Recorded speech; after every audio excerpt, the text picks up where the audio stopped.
प्यारे सज्जनों, जीवन में कई बार कड़ी मेहनत करने के बाद भी हमें मनचाहा फल नहीं मिल पाता।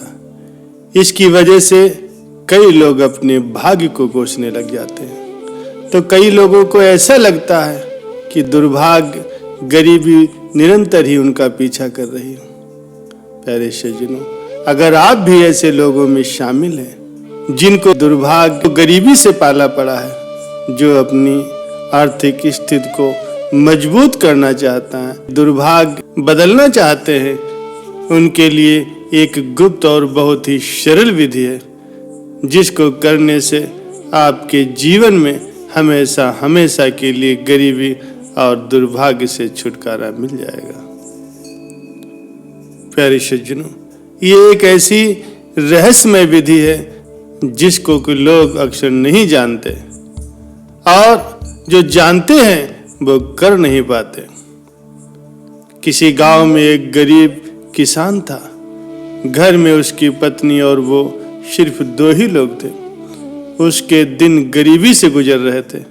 किसान के पास कुल जमा एक गाय और 2 बोरी अनाज ही था। पति और पत्नी दोनों ही दिन रात अपने भाग्य को कोसते रहते और भगवान से हमेशा ही शिकायत करते कि प्रभु, उनको इतना गरीब क्यों बनाया है। इसी तरह से उन दोनों के जीवन गुजर रहे थे। एक दिन उस गांव में एक साधु आया। वो गांव भर में भिक्षा मांगता हुआ उस किसान के घर पहुंचा। जैसे ही साधु ने किसान के घर पे आवाज लगाई, उसकी पत्नी और उसने अपने भाग्य को कोसना शुरू कर दिया। कहने लगे, हम तुम्हें क्या दान दें महाराज, हमारा तो खुद का जीवन ही भिखारियों जैसा गुजर रहा है। ना हमारे कपड़े ढंग के हैं, ना घर में अनाज है। पता नहीं भगवान हमारे साथ इतना अन्याय क्यों कर रहा है, जबकि हमने तो किसी का कभी कुछ बिगाड़ा ही नहीं। साधु उनकी समस्या को समझ गया। उसने कहा, भाग्य भगवान नहीं बनाता, हमारे कर्म ही हमारा भाग्य बनाते हैं। भगवान तो केवल हमें कर्मों का फल देता है। किसान और उसकी पत्नी ने फिर जवाब दिया, बाबा, हमने ऐसे कौन से पाप किए हैं जो ऐसा हम जीवन भुगत रहे हैं। हमने तो कभी कोई पाप किए ही नहीं, लेकिन कभी भी हमारे घर में एक गाय और 2 बोरी अनाज से ज्यादा कुछ रहता ही नहीं। साधु ने कहा, अगर तुम ज्यादा धन चाहते हो तो मैं तुम्हें एक गुप्त उपाय बताता हूँ। अगर तुम लोग मेरा कहना मानोगे तो जरूर तुम्हारे पास भी बहुत सा धन और संपत्ति होगी। वो दोनों पति पत्नी उस साधु के चरणों में बैठ गए। दोनों ने हाथ जोड़ करके कहा, महाराज, आप जो कुछ भी कहेंगे हम वो करेंगे।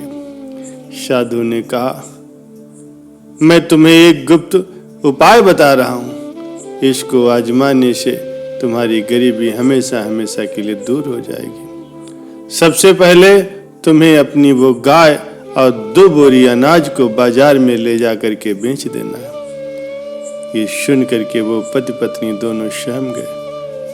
उन्होंने कहा, महाराज, अगर ये भी बेच दिया तो हमारे पास कुछ नहीं बचेगा, हम तो और भी कंगाल हो जाएंगे। दोनों ने जवाब दिया। साधु ने समझाया, मैं जो कुछ कह रहा हूं तुम वैसा ही करो। अगर तुम्हें कोई नुकसान हुआ तो उसकी भरपाई मैं कर दूंगा। मैं तुम्हें फिर से एक गाय और 2 बोरी अनाज ला करके दे दूंगा। डरते डरते वो दोनों राजी हुए। किसान ने बाजार में जाकर के गाय और अनाज को बेच दिया। धन लेकर के अपने घर लौटा। फिर साधु ने कहा, अब एक काम और करो, इस धन से उन गरीबों को भोजन करवाओ जिनके पास खाने को कुछ नहीं है। किसान ने वैसा ही किया, कई गरीबों को भोजन करा दिया। ये बात जब गांव के जमींदार को पता चली कि एक गरीब किसान ने अपनी गाय और अनाज को बेच करके भूखों को खाना खिला दिया, तो उसने तुरंत ही अपने एक सेवक को उस किसान के घर एक गाय और 2 बोरी अनाज भिजवा दिया। साधु ने फिर किसान से कहा कि अब इसे भी ले जा करके बाजार में बेच आओ और कल फिर से गरीबों को भोजन कराओ। किसान ने फिर वैसा ही किया। तो फिर से किसी ने उस किसान को एक गाय और 2 बोरी अनाज भिजवा दिया। साधु के कहने पर किसान रोज ही वो गाय और अनाज को बेच देता और गरीबों को इसी तरह से भोजन कराता रहा और उसके यहाँ रोज दान आने लगा। लोग उसकी मदद करने लगे कि ये किसान गरीब होकर के भी भूखों को भोजन करवा रहा। धीरे धीरे उस किसान की ख्याति अन्य गांवों में भी फैल गई। धीरे धीरे दान आने का दायरा बढ़ता गया। बहुत दिन गुजर गए। किसान अब गरीब से संपन्न हो गया था। उसने एक दिन साधु से पूछा कि महाराज, अचानक ही मेरे भाग्य में इतना अनाज और इतना धन कैसे आ गया? साधु ने उसे समझाया कि तुम इस धन से दूसरों को भोजन करवा रहे हो। ये उन्हीं के भाग्य का धन है जो भगवान आज तुम्हें दे रहे हैं। प्यारे सज्जनों, हमेशा ही अपनी असफलताओं और दुर्भाग्य के लिए भाग्य या भगवान को कोसना ठीक नहीं। आप अपने कर्म को बदल करके देख लो। संभव है कि हमारे कर्म ही ऐसे न हो कि भाग्य उसमें साथ दे।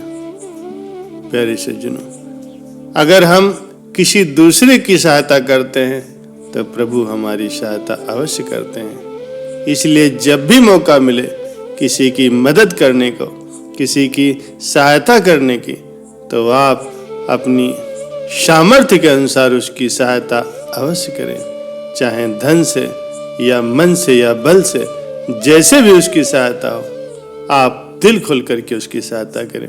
फिर आप देखिए, ईश्वर आपकी हर इच्छा को पूर्ण करेंगे और आप जो कुछ भी देंगे वो कई गुना होकर के आपके पास वापस आएगी। प्यारे सज्जनों, ये एक ऐसी गुप्त विधि है, इसको जिसने भी किया है उसको फिर सफलता अवश्य मिली है।